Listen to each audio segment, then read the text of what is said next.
안녕하세요. 저는 용인외대부고에 재학 중인 남은지입니다. 저는 제28기 꿈나무 푸른 교실 환경기자단을 대표하여 이 자리에 나오게 되었습니다.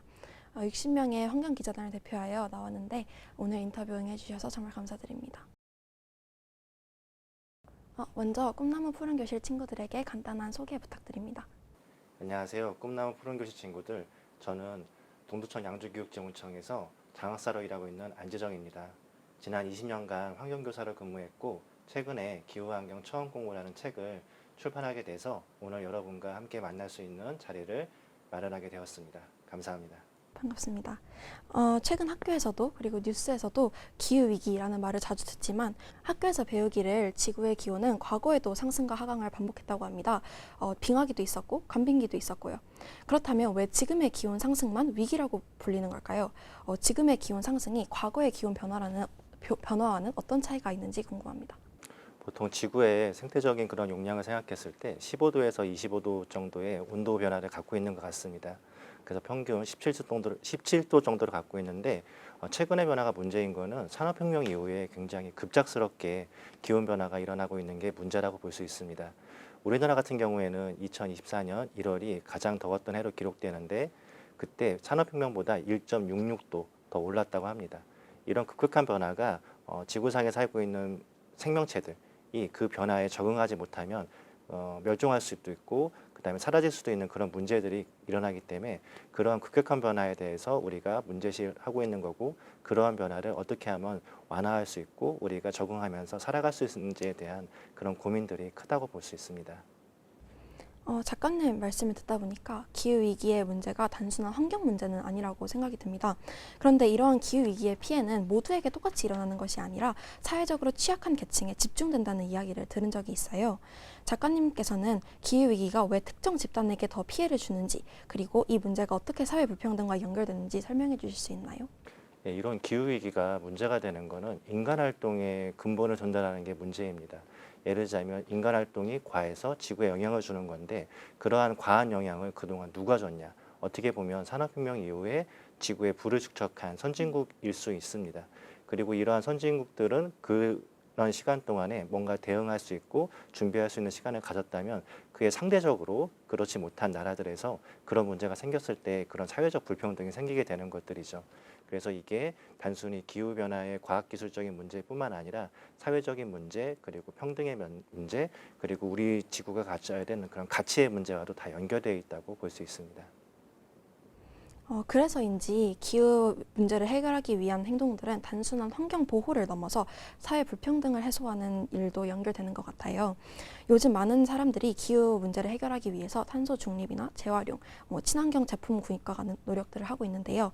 한편으로는 개인적인 노력만이 기후 위기의 한계를 극복할 수 있긴 어렵다는 의견도 있습니다. 작가님께서는 개인의 실천이 기후 문제 해결을 얼마나 기여할 수 있는지 기여할 수 있다고 생각하시나요? 우리가 할 수 있는 방식으로 의미 있는 변화를 만들어낼 수 있는지 궁금합니다. 환경에 미치는 영향은 크게 세 가지 변수를 고려할 수 있습니다. 하나는 인구, 그리고 또 하나는 1인당 자원 소비량, 또 하나는 테크놀로지인데요. 그런 면에서 1인당 자원 소비량에 해당하는 개인의 영역들이 존재합니다. 그런 면에서 우리가 좀 더 많은 소비를 줄이고 그리고 그런 폐기물들을 적게 배출하는 건 개인적인 차원에서는 굉장히 중요한 일이라고 볼 수 있습니다. 그리고 이러한 활동을 넘어서 뭔가 우리 사회를 바꿀 수 있는 의미 있는 그런 많은 변화들, 예를 들면 책에서도 좀 표현을 했는데 이런 치코 운동이라든지 이런 개발을 반대하는 그런 사회적인 이슈를 만드는 그런 능력들도 굉장히 중요하고 그거를 넘어서 실제적으로는 과학기술로서 우리가 이러한 문제를 궁극적으로 해결할 수 있는 그런 실력과 그런 노력 등이 더 중요한 앞으로의 과제라고 볼 수가 있습니다. 그 중에서도 특히 우리 청소년들이 기후 문제 해결에 어떤 방식으로 참여할 수 있는지 궁금합니다. 어른들에 비해 우리가 할 수 있는 행동의 영향력이 상대적으로 작게 느껴지기도 하는데요. 청소년의 작은 실천이 사회에 어떤 변화를 만들 수 있을지 작가님이 어떻게 생각하시는지 궁금합니다. 청소년들은 미래를 준비하는 세대입니다. 이런 청소년들이 올바른 가치관과 미래에 대한 방향성을 갖고 자신의 분야에서 최선을 다해주는 건 모든 영역을 통틀어서 굉장히 중요한 문제일 수 있는데요. 그런 면에서 청소년들의 그런 인식을 바로잡을 수 있는 여러 가지 캠페인이나 그런 활동들에 참여하는 것도 중요하고, 더 중요한 거는 각자의 분야에서 자기만의 그런 미래에 대한 질문을 갖고 그 질문에 답을 하기 위한 준비를 하는 게 필요하다고 봅니다. 예를 들자면 최근에 환경 문제를 해결하기 위해서 많은 기업들이나 청소년들이 환경 기술 또는 이런 공학 또는 사회적인 제도나 법 같은 것들을 많이 공부하고 있습니다.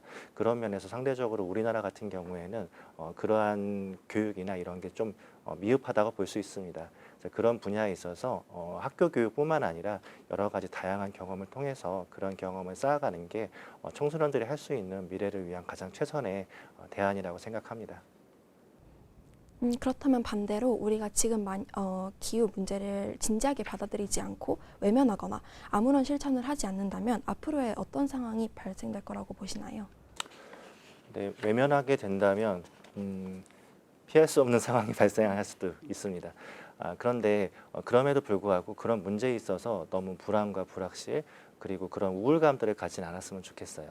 아까도 얘기했지만 우리가 그 환경에 적응할 수 있고 적응해 나아간다면 그 미래가 비록 우리가 그리는 아름다운 미래가 아닐지라도 그 미래 속에서 꿈과 희망을 찾는 게 인류가 할 수 있는 가장 최선의 방법이지 않을까. 그리고 청소년들은 특히 그런 미래에 대해서 긍정적인 생각을 갖고, 그리고 같은 공동체로서 어떻게 우리가 같이 살아갈까. 그리고 아까도 얘기한 그런 불평등의 문제에 있어서 우리나라 또는 나만 잘 사는 게 아니라 지구상의 같은 생명체로서 다른 그런 사회적인 불평등이나 기후적인 불평등을 겪고 있는 그런 사람들을 위해서 내가 할 수 있는 일을 찾고 개선해 나간다면 그러한 사회들이 앞으로 지구상에서 펼쳐질 지속 가능한 사회에 굉장히 좋은 모델이 될 것 같고, 그런 면에서 우리나라 청소년들은 그만큼의 저력이 있고 또 우리나라의 교육력과 이런 사회적인 그런 역량을 봤을 때 충분히 그런 사회를 이끌어 나갈 수 있는 나라라고 생각합니다. 오늘 작가님과 나눈 이야기를 통해 기후위기를 단순한 환경 문제가 아니라 인간의 삶과 사회 전체를 흔들 수 있는 심각한 위기라는 것을 다시 한번 깨닫게 되었습니다. 앞으로 있을 기자단 활동을 통해 저희 기자단이 이와 관련된 내용을 더 많은 친구들과 나누고 함께 환경을 보호할 수 있도록 노력하겠습니다. 오늘 인터뷰 정말 감사합니다.